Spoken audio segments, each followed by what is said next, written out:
बोलिए शंकर भगवान की जय। भगवान शिव जी को प्रसन्न करने के लिए भक्त लोग बहुत सारे उपाय करते रहते हैं। भगवान शिव का कई सारा पूजा पाठ होता है। भगवान शिव को कोई धतूरा चढ़ाता है, कोई भगवान शिव को आग चढ़ाता है, कोई आग बोलते हैं मदार को, आग के माला का भगवान शिव को चढ़ा करके प्रसन्न करते हैं। आग के पुष्प को चढ़ा करके भगवान शिव को प्रसन्न किया जाता है। कोई फल चढ़ाता है, कोई भांग चढ़ाता है, कोई धतूरा चढ़ाता है। भगवान शिव उससे बहुत आसानी से प्रसन्न हो जाते हैं। और जब भगवान शिव की कठिन तपस्या कोई करता है तो भगवान शिव उसको बहुत बहुत बड़ा आशीर्वाद दे करके और उसके जीवन में एक नई जीवन दे करके उसको आगे बढ़ाते रहते हैं। इसी तरह से जब लंकाधिपति रावण ने जब अमरत्व पाने के लिए भगवान शिव को अपने 10 सिर काट करके चढ़ा दिया था। भगवान शिव से जुड़ी ऐसी ही एक और सी कहानी है जिसमें एक राक्षस ने घोर तपस्या करके शिव जी को प्रसन्न किया, लेकिन उसे वरदान देकर भगवान शिव खुद ही मुसीबत में फंस गए। जैसे मुसीबत में फंसे थे, बाद में भगवान विष्णु ने उन्हें मुसीबत से छुटकारा दिला दिया। पौराणिक कथा के मुताबिक एक बार महर्षि नारद जी पर धरती पर घूम रहे थे। रास्ते में उन्हें बकासुर नाम का एक राक्षस मिला। नारद मुनि को देखते ही बकासुर ने कहा, मैं आपसे कुछ सलाह लेना चाहता हूँ। आप मुझे बताएं कि ब्रह्मा, विष्णु और महेश में कौन देवता सबसे जल्दी प्रसन्न हो जाते हैं। महर्षि नारद ने कहा कि वैसे तो तुम तीनों देवों को और तीनों देवताओं में से किसी को भी तपस्या करके किसी को प्रसन्न कर सकते हो, लेकिन ब्रह्मा और विष्णु जल्दी प्रसन्न नहीं होते हैं। उनके लिए बहुत कठिन तपस्या करना पड़ता है। ये भी हो सकता है कि तुम्हारी आयु पूरी हो जाए लेकिन तपस्या पूरी न हो, लेकिन भगवान शंकर थोड़ी सी आराधना से प्रसन्न हो जाते हैं। वे अपने भक्तों की इच्छा पूरी करने के लिए ज़्यादा सोच विचार नहीं करते हैं। भगवान शिव जी एक लोटा जल से भी प्रसन्न हो जाते हैं। फिर बकासुर ने अपने मन में इस प्रकार का ठान लिया, अब मैं भगवान शिव को किसी तरह से प्रसन्न करूंगा। बकासुर ने कठिन तपस्या किया और भगवान शिव प्रसन्न हुए। नारद जी की सलाह पर बकासुर ने भगवान शंकर की आराधना करने का फैसला कर लिया और भगवान शिव के तप में लग गया। यज्ञ, जप, तप, ध्यान सब प्रकार से वह पूजा पाठ करने लगा। कुछ दिन बाद उसने सोचा कि मैं शरीर और प्राण को ही भगवान शिव को अर्पित कर दूंगा। ऐसा सोचकर वह अपने शरीर का मांस काट काट कर यज्ञ कुंड में डालने लगा, घोर तपस्या करने लगा, लेकिन शिव जी प्रसन्न नहीं हुए। परेशान होकर बकासुर एक दिन उसने अपना शीश काटकर भगवान शिव को अर्पित करने का फैसला कर लिया।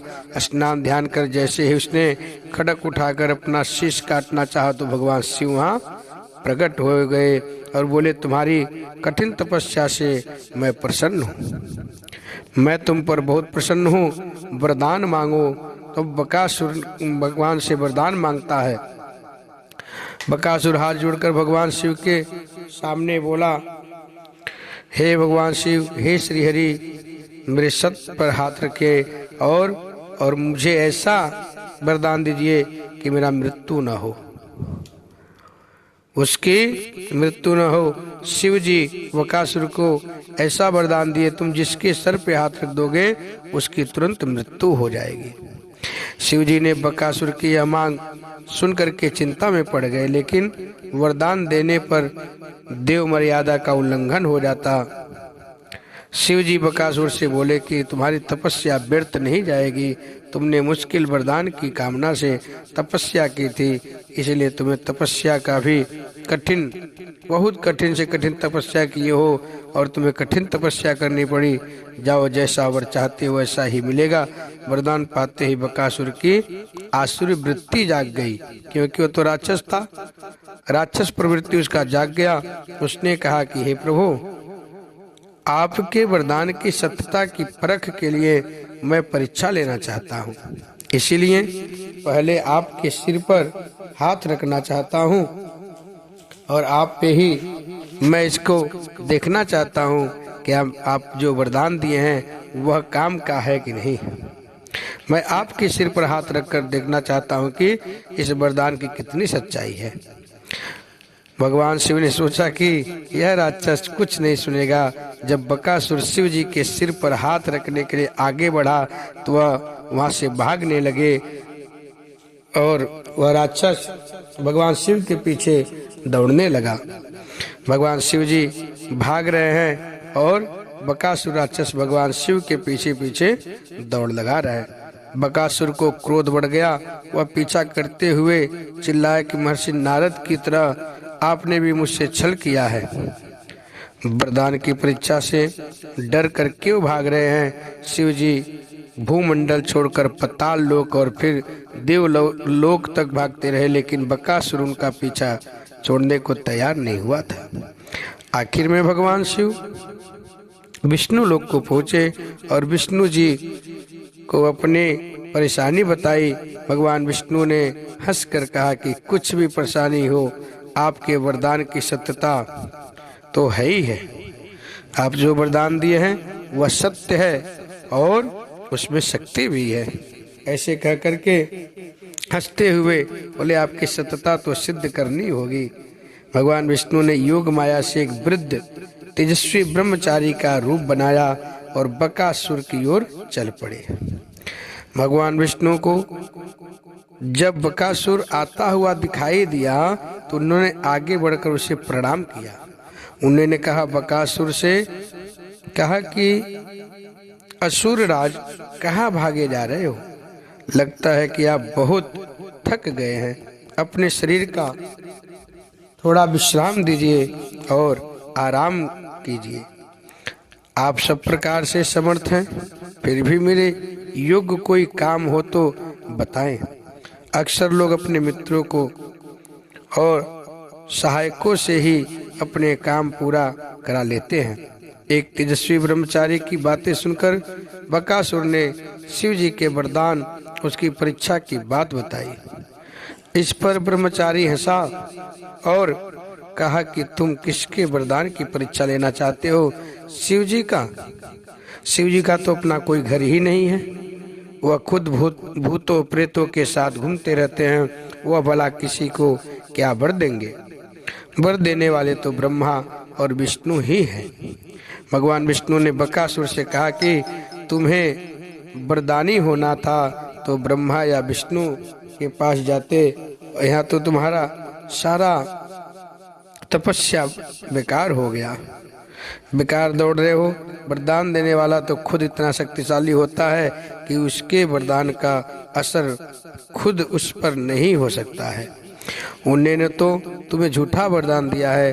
तुम्हारी तपस्या बेकार चली गई। ब्रह्मचारी की बात सुनकर बकासुर निराश हुआ।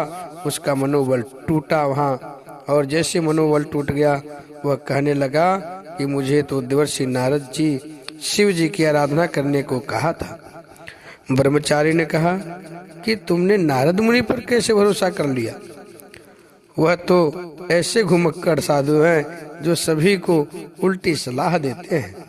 अगर तुम्हें मेरी बात पर भरोसा नहीं हो तो अपने सिर पर हाथ रख करके देखो कि कैसे शिव ने तुम्हें झूठा वरदान दे करके बहकाया है।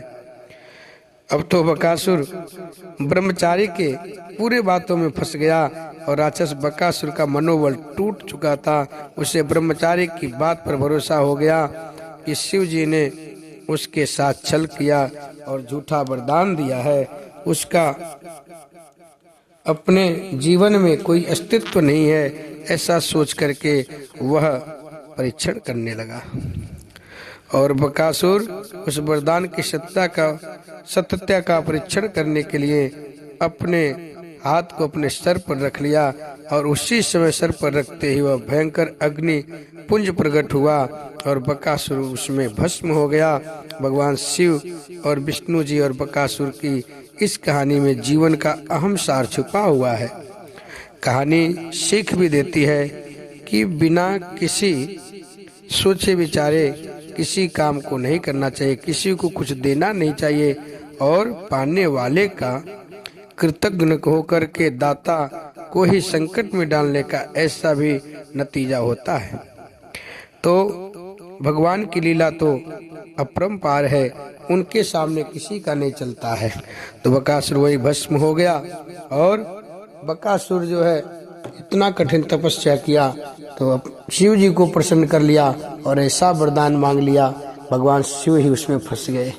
बोले शंकर भगवान की जय।